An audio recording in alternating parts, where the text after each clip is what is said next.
আসসালামু আলাইকুম। আরবিডি নিউজের সর্বশেষ আন্তর্জাতিক সংবাদে সবাইকে আমন্ত্রণ জানাচ্ছি। সঙ্গে আছি আমি রাজীব। প্রথমেই জেনে নেওয়া যাক কি থাকছে এখনকার সংবাদে।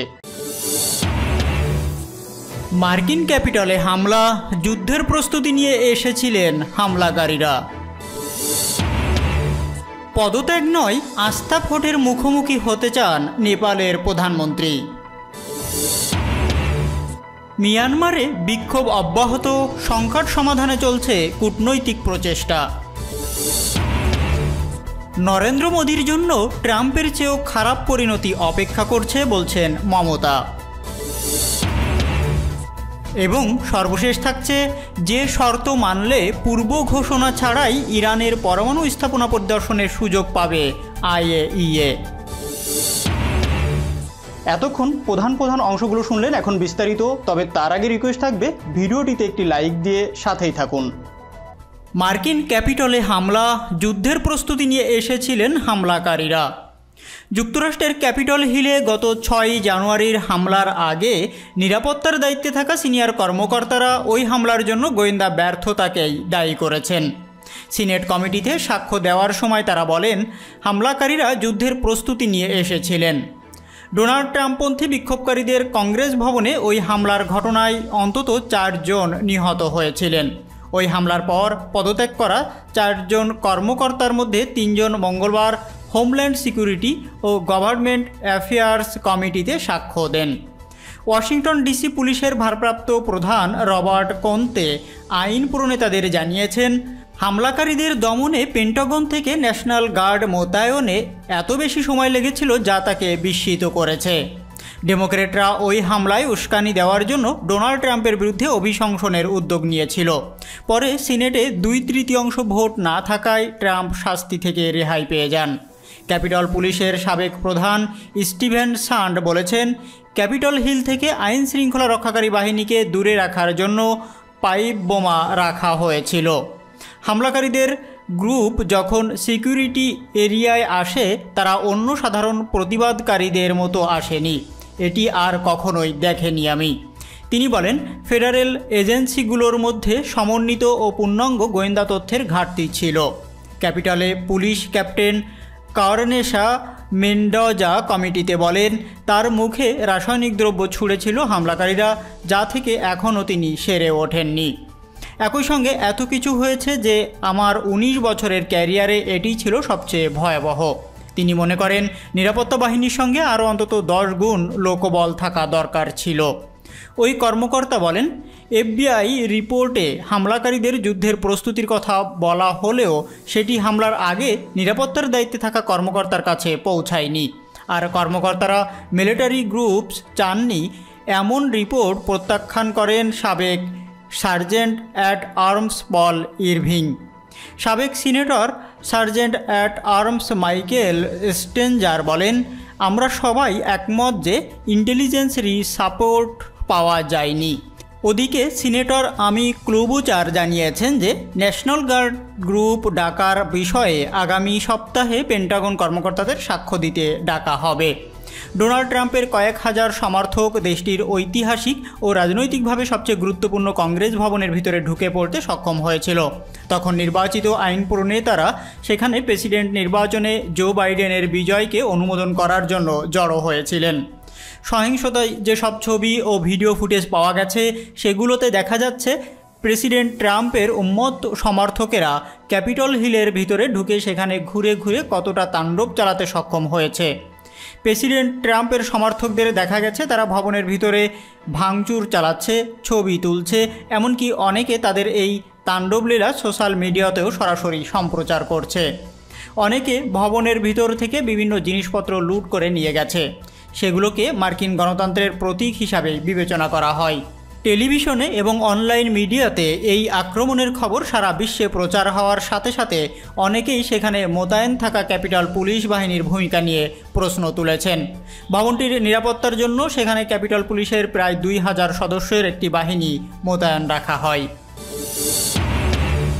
পদত্যাগ নয়, আস্থা ভোটের মুখোমুখি হতে চান নেপালের প্রধানমন্ত্রী। পার্লামেন্ট ভেঙে দেওয়ার সিদ্ধান্ত নিয়ে সুপ্রিম কোর্টে হেরে গেলেও নেপালের প্রধানমন্ত্রী কেপি শর্মা ওলি পদত্যাগ করবেন না বলে জানিয়েছেন আর তার এক সহযোগী। বুধবার ওই সহযোগী জানান, এর পরিবর্তে পার্লামেন্টে আস্থা ভোটের মুখোমুখি হতে চান প্রধানমন্ত্রী। ব্রিটিশ বার্তা সংস্থা রয়টার্সের প্রতিবেদন থেকে এইসব তথ্য জানা গেছে। ক্ষমতাসীন দলের নেতাদের সঙ্গে বিরোধের জের ধরে গত বছরের ডিসেম্বরে আকস্মিকভাবে পার্লামেন্ট বিলুপ্ত করে আগাম নির্বাচনের ডাক দেন নেপালের প্রধানমন্ত্রী কেপি শর্মা ওলি। প্রধানমন্ত্রীর ঘোষণার পরই হিমালয় পর্বতের দেশটিতে শুরু হয় রাজনৈতিক অস্থিরতা। মঙ্গলবার ওলির ওই ঘোষণাকে অসাংবিধানিক আখ্যা দিয়েছেন সুপ্রিম কোর্ট।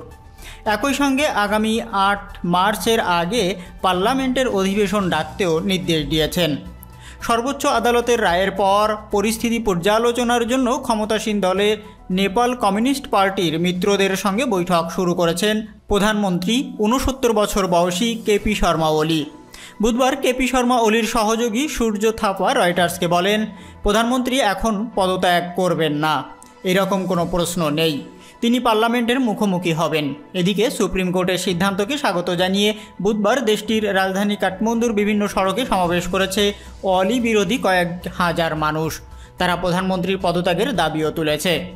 পূর্ণ খাদুকা নামের এক বিক্ষোভকারী বলেছেন, ওলির এখন ব্যাগ গুছিয়ে নিয়ে বালকোটে চলে যাওয়া উচিত।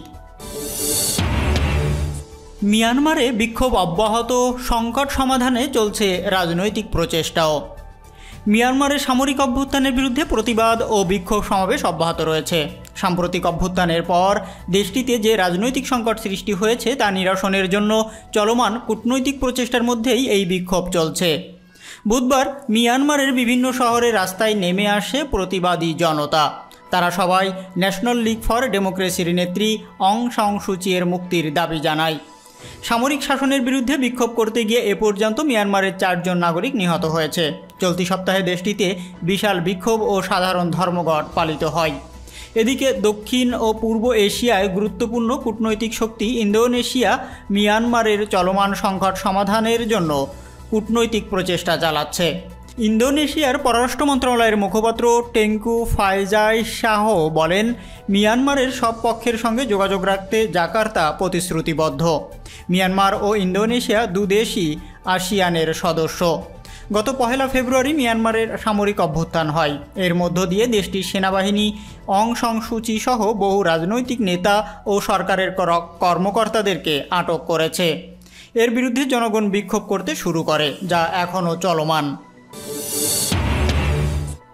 নরেন্দ্র মোদীর জন্য ট্রাম্পের চেয়ে খারাপ পরিণতি অপেক্ষা করছে বলছেন মমতা। ভারতের প্রধানমন্ত্রী নরেন্দ্র মোদীর জন্য সদ্য পরাজিত মার্কিন প্রেসিডেন্ট ডোনাল্ড ট্রাম্পের চেয়েও খারাপ পরিণতি অপেক্ষা করছে বলে মন্তব্য করেছেন পশ্চিমবঙ্গের মুখ্যমন্ত্রী মমতা বন্দ্যোপাধ্যায়। বুধবার হুগলির নির্বাচনী জনসভায় ক্ষমতাসীন বিজেপির কঠোর সমালোচনা করেন তিনি। খবর হিন্দুস্তান টাইমসের। মমতা বলেন, প্রধানমন্ত্রী নরেন্দ্র মোদী দেশের সবচেয়ে বড় দাঙ্গাবাজ। বিধানসভা নির্বাচনে আমি থাকব গোলকিপার, আর বিজেপি একটা গোলও করতে পারবে না। মোদির জন্য ডোনাল্ড ট্রাম্পের চেয়ে খারাপ পরিণতি অপেক্ষা করছে। পশ্চিমবঙ্গের ক্ষমতাসীন দল তৃণমূল কংগ্রেস নেতাদের তোলাবাজ বলে সমালোচনা করে আসছেন বিজেপি নেতারা। এর জবাব দিতে বুধবার হুগলির জনসভায় মুখ্যমন্ত্রী মমতা বন্দ্যোপাধ্যায় বলেন, কথায় কথায় বলে তৃণমূল কংগ্রেস তোলাবাজ, আর আপনি কি? আপনি তো সব থেকে বড় দাঙ্গাবাজ। তোলা কি? তোলা তো তাকেই বলে যারা 5 টাকা 10 টাকা তোলে, তাকে বলে তোলাবাজ। আর যারা কোটি কোটি টাকা তোলে তাদের কি বলে? দুদিন আগে হুগলির শাহগঞ্জের সভা থেকে তৃণমূল কংগ্রেসের বিরুদ্ধে ব্যাপক কথা বলেন প্রধানমন্ত্রী নরেন্দ্র মোদী। বুধবার সেই জায়গা থেকেই জবাব দিলেন মুখ্যমন্ত্রী মমতা বন্দ্যোপাধ্যায়। চ্যালেঞ্জ ছুড়ে দিয়ে মমতা বলেন, এই যে সবাই বলছে খেলা হবে, 2021 সালে একটাই খেলা হবে। একদিকে তৃণমূল কংগ্রেস, অন্যদিকে সিপিআইএম, কংগ্রেস, বিজেপি। আমি থাকব গোলরক্ষক, একটা গোলও করতে পারবে না।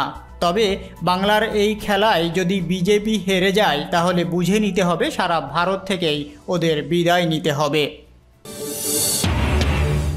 যে শর্ত মানলে পূর্ব ঘোষণা ছাড়াই ইরানের পরমাণু স্থাপনা পরিদর্শনের সুযোগ পাবে আইএইএ। ইউরোপ ও আমেরিকা যদি পরমাণু সমঝোতায় দেওয়া প্রতিশ্রুতিগুলো আগামী 3 মাসের মধ্যে বাস্তবায়ন করে, তাহলে তেহরান সম্পূরক প্রোটোকলের বাস্তবায়ন আবার শুরু করবে।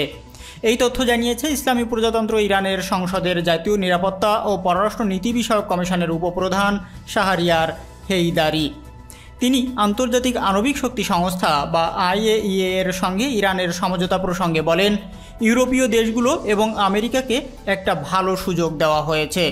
তারা যদি কথা রাখে তাহলে IAEA এর সঙ্গে ইরানের সহযোগিতায় সম্পূরক প্রোটোকলের ভিত্তিতে আবারও শুরু হতে পারে। ইরানের এই কর্মকর্তা বলেন, আসলে পরমাণু সমঝোতা যদি কেবল আলোচনার একটি অজুহাত হিসাবে ব্যবহৃত হয় তাহলে তা ইরানে কোনো স্বার্থই রক্ষা করবে না। এ কারণে সংসদ দেশের স্বার্থে নিষেধাজ্ঞা প্রত্যাহার সংক্রান্ত কৌশলগত আইন পাশ করেছে। এই আইন দেশের স্বার্থ রক্ষা করবে বলে তিনি জানান। আন্তর্জাতিক আণবিক শক্তি সংস্থা বা IAEA এর পরিদর্শক দলের জন্য সম্পূরক প্রোটোকলের আওতায় পরমাণু স্থাপনা পরিদর্শনের সুযোগ বন্ধ করে দিয়েছে ইরান। 23 ফেব্রুয়ারি থেকে ইরান সম্পূরক প্রোটোকল স্থগিত করবে বলে আগেই ঘোষণা দিয়েছিল। এই প্রোটোকলের আওতায় IAEA এর পরিদর্শকেরা যে কোনো মুহূর্তে ইরানের পরমাণু স্থাপনা পরিদর্শন করতে পারতেন, কিন্তু এখন আর সেই সুযোগ নেই।